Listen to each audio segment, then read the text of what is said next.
All right, so I got a confession, and it's not horrible, but listen, I've been working on this business in my head for the last almost 5 years, and it's time to start building.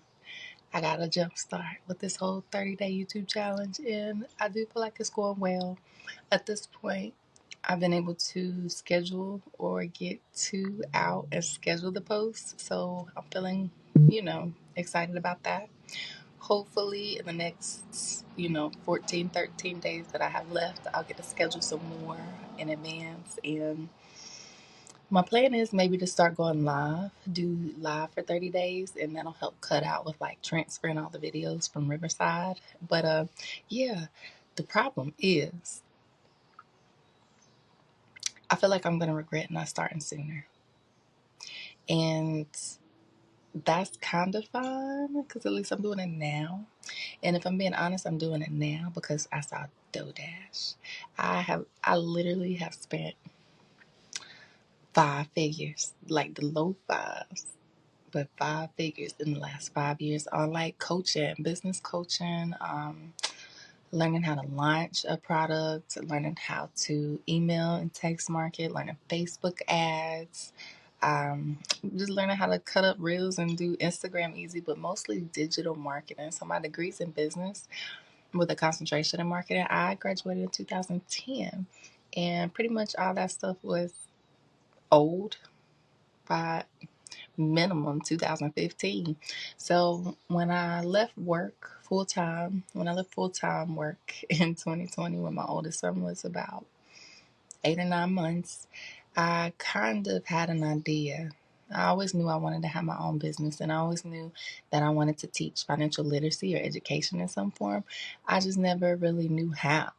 And I knew a nonprofit was an option, and the option that a lot of people would give me. But at the end of the day, just understanding different business models, I know that that wasn't my best option. So trying to figure out just how to run a business, never running a business, is difficult, especially when you got two young children and you just kind of left the workforce. So at the beginning, it was super hard trying to balance my time. It was very hard trying to balance my money. When I was working, I looked at my money like every day when I wasn't. It was like, okay, nothing's coming in, so what's the point? So I definitely lost track of my budget. But at the end of the day, my focus for the last 4 years has been how to build a business that I can work on and not in every day, and how I can do that while teaching financial literacy, basically. Like, not the boring textbook kind of way, because, first of all, it don't stick. But I want to teach it from my perspective. Becoming a mom just changed everything, and I already had good perspective before then. And I think at the end of the day, we as moms, we don't have like support. Like, society doesn't really say, "Oh yeah, she's a mom. Let's do this for her," or let's make it this way because this is what she needs. We don't get a lot of things tailored to us. So I really feel like this is important to us. But I can't be chained to it every day, just like I don't want to be chained to a job every day. So I'm trying to build it a certain way, and I think I have a very good idea of how to do this. And the number one thing that I'm focusing on is adaptability. So I kind of feel like pretty confident. Like I said, over the last 15, 16 days, I've been able to put one post up and actually get it scheduled. So I've gotten ahead just a little bit, even though it has been a chore, but I have committed to it, so it's getting done. And I'm thinking if I want to do another 30 days this way, if I want to go live for 30 days, because if I go live on YouTube, I have the benefit of if people show up and see me live, and then when they watch it later, as far as my views and my watch time goes. So I'm considering that, and it'll be easy. I won't have to transfer the video from Riverside that I'm using for the podcast right now. It'll cut out that step. And, there won't be any editing, but I'm not editing now. So there is not like nothing to lose other than people being on their live with me, which could be a good thing because like I'll be ready to talk to somebody at this point. I'm just talking, we here. But I want to kind of slowly progress into building a business that will allow me to teach on my own terms and will allow me to make revenue, make money. So the biggest thing, I tried to make a video earlier and I can't remember if I said this, but I was in an entrepreneurship accelerator program with my city. And one of the mentors said to me, he said, how are you going to get people to pay for financial literacy? And I said, that's a good question. That's the hardest thing. So no nonprofit, I got to make some money or I can't do it.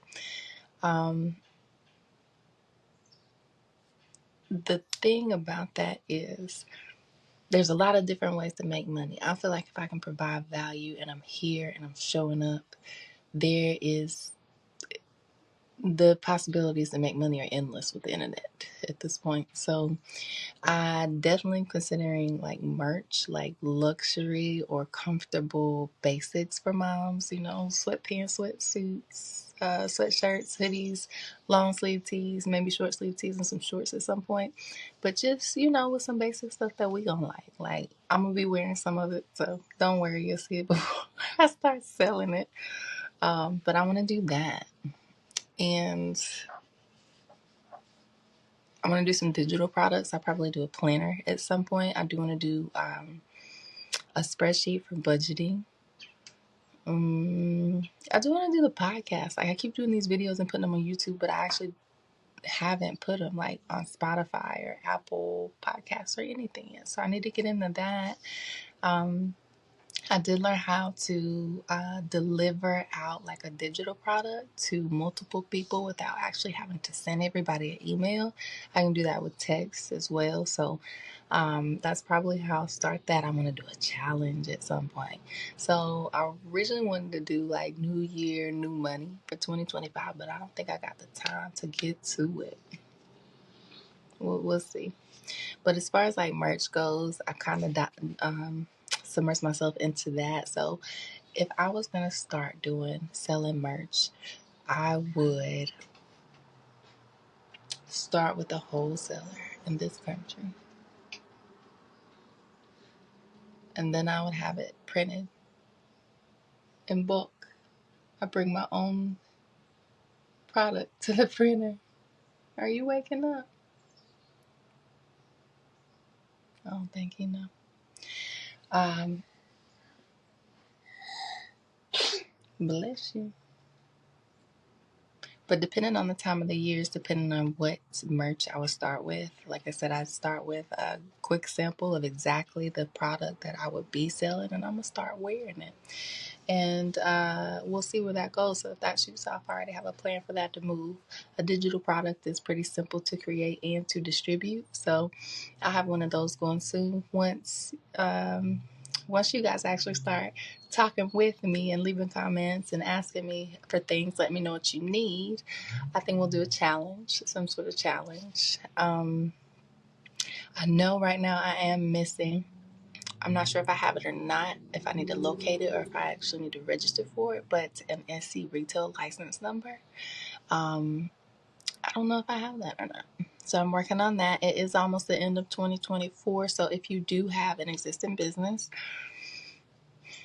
you need to make sure that you file the BOI. I think it's the beneficial ownership. I don't know what the I is. Information form. If you don't file that, there's like $500 fines. I don't know exact details, but if you have not filed it, go ahead and file that with your state. I did that the other day. Or I think it was actually, was it FinCEN? You're going to have to look that up. Maybe I'll link it in the comments. But yeah, like there's just so much to do. But I do have a good plan. And like I said, the number one thing is that it's flexible and it's adaptable. So I'm pretty excited to see where everything goes. And I'm going to hop off here for today. If you're considering a business, start the business. Don't start for January 1st or don't wait for January 1st, 2025. Go ahead and start now. Start getting in place and getting the ball going. So in 2025, you already got some momentum. That's my plan. So let me hop on off here. I'll see y'all next video.